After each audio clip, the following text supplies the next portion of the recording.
Hello guys, मैं Sudam Leonardo cap और आज के इस वीडियो में हम बात करने वाले हैं force between two plates of a capacitor and energy stored in the capacitor.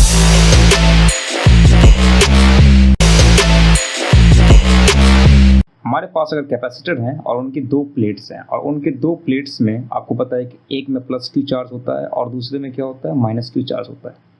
Assume करते हैं कि एक दोनों प्लेट का जो एरिया है वो सिमिलर है और उनके बीच का जो डिस्टेंस है वो क्या है, वो डी है। तो आपको ये बताना है कि एक प्लेट के द्वारा दूसरे प्लेट में कितना अमाउंट ऑफ फोर्स लगेगा। तो हम इसे कैसे फिगर आउट कर सकते हैं। हमने ऑलरेडी देख रखा है कि अगर कोई थिन प्लेट है, अब हम ये एस्यूम करते हैं कि ये जो प्लेट है वो क्या है, बहुत ही ज़्यादा थिन है, इसकी जो थिकनेस है ऑलमोस्ट जीरो के आसपास है। तो अगर हमारे पास काफ़ी बड़ी थिन प्लेट है तो उसकी वजह से जो इलेक्ट्रिक फील्ड होता है, या ऊपर या फिर नीचे जो भी होता है, वो क्या होता है, E is equal to sigma over 2 epsilon. अब अगर हम रीजन वाइज देखें तो ये आउटर साइड में क्या होगा, दोनों साइड में आपके कोई भी इलेक्ट्रिक फील्ड नहीं होगा और जो भी होगा वो क्या होगा, इन साइड में होगा। अगर हम देखेंगे कि सिर्फ अगर हमें कैपेसिटेंस निकालना होता तो कैपेसिटेंस में हम क्या करते हैं कि बिकॉज ये कंडक्टर है और यहाँ पर हम क्या करते हैं, गॉसियन सरफेस बनाते हैं जो कि इस टाइप का एक सिलेंडर टाइप का होता, और यहाँ से हम क्या निकालते हैं, यहाँ से हमें आता था E is equal to sigma by epsilon naught. अब हम ये देखते हैं कि प्लेट वन की वजह से यहाँ पे क्या आएगा, सिग्मा ओवर 2 एप्सिलॉन नॉट इस तरफ जाएगा, और यहाँ पे क्या आएगा, प्लेट 2 की वजह से अंदर में सिग्मा ओवर 2 एप्सिलॉन नॉट आएगा। तो नेट इलेक्ट्रिक फील्ड इनसाइड क्या हो जाएगी, नेट इलेक्ट्रिक फील्ड जो हो जाएगी वो आपकी हो जाएगी sigma by 2 epsilon not plus sigma by 2 epsilon not, वो आपकी सिग्मा बाई एप्सिलॉन नॉट।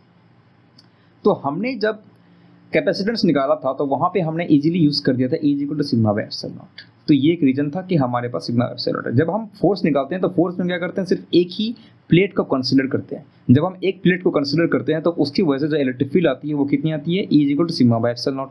तो फोर्स क्या हो जाएगा भाई, फोर्स हो जाएगा इस प्लेट का फोर्स, इस प्लेट की वजह से इलेक्ट्रिक फील्ड क्या निकला, और फोर्स किस पे है, माइनस क्यू पे है। तो माइनस क्यू का हम मैग्नीट्यूड ओनली ले लेते हैं, Q इंटू ई। अब E मेरा क्या आया, सिग्मा बाई 2 एप्सिलॉन नॉट। तो टोटल फोर्स जो आया बिकॉज ऑफ वन प्लेट, अगर हम इसको मान लेते हैं प्लेट 1 है तो इसकी वजह से इस पे कितना फोर्स आएगा, sigma over 2 epsilon not into Q। That is the answer. इसको सिग्मा को अगर हटा भी देते हैं तो सिग्मा इज इक्वल टू क्या देगा मुझे, Q बाई ए देगा। तो यहाँ पे क्या रख सकते हैं हम, Q square by 2a into epsilon naught. तो हमने क्या कर दिया, एक चार्ज के टर्म में इस फोर्स को भी लिख दिया। तो हमें तो समझ में आया कि दो प्लेट के बीच जो होती है फोर्स वो कितनी हो गई। अब ये बोलते हैं कि इन दोनों में एनर्जी स्टोर कितना होगा, एक कैपेसिटर्स की जो कैपेसिटी होती है एनर्जी स्टोर करने की वो कितनी होती है। तो हम इजीली लिख सकते हैं कि फोर्स इनटू डिस्टेंस। फोर्स क्या हो गया, मेरा फोर्स निकल के आ गया Q square by 2a epsilon not into distance. Distance क्या हो गई, D हो गई हमारी। तो ये मेरे पास क्या आ जाता है, एनर्जी आ गया। बट हमें ऑलरेडी पता है कि C कैपेसिटेंस क्या होती है, C is equal to epsilon naught A over D होती है।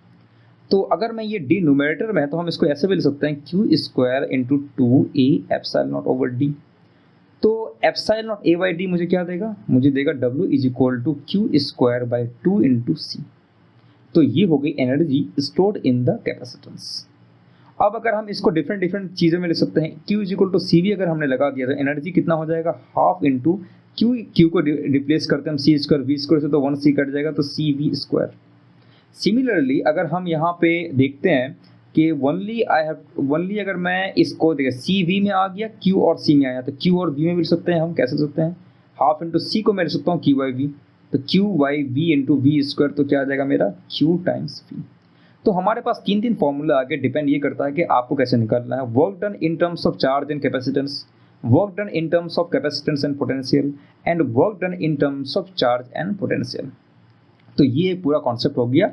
और आपको मैं पहले बताया था कि अगर आपने कैपेसिटर ले लिया, इस तरह से कैपेसिटर ले लिया और किसी बैटरी से आप जब कनेक्ट करते हैं तो बैटरी पे जो वर्क डन होता है उसके पोटेंशियल डिफरेंस के बराबर होता है। इससे कि मान लीजिए हमारे पास बैटरी 12 वोल्ट की है तो इसकी वर्क डन क्या होती है, ओनली V इंटू Q होती है, and which is equal to 12 volt.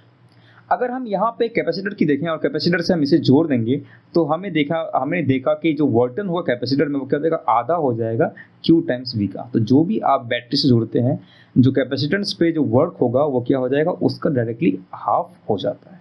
तो आई होप ये जो वीडियो है आपको पसंद आया होगा। अगर आपको पसंद आया वीडियो तो आप अपने फ्रेंड्स के साथ जरूर शेयर करें पूरे कंसेप्ट को, और मिलते हैं हम अपने नेक्स्ट वीडियो में। Thank you very much.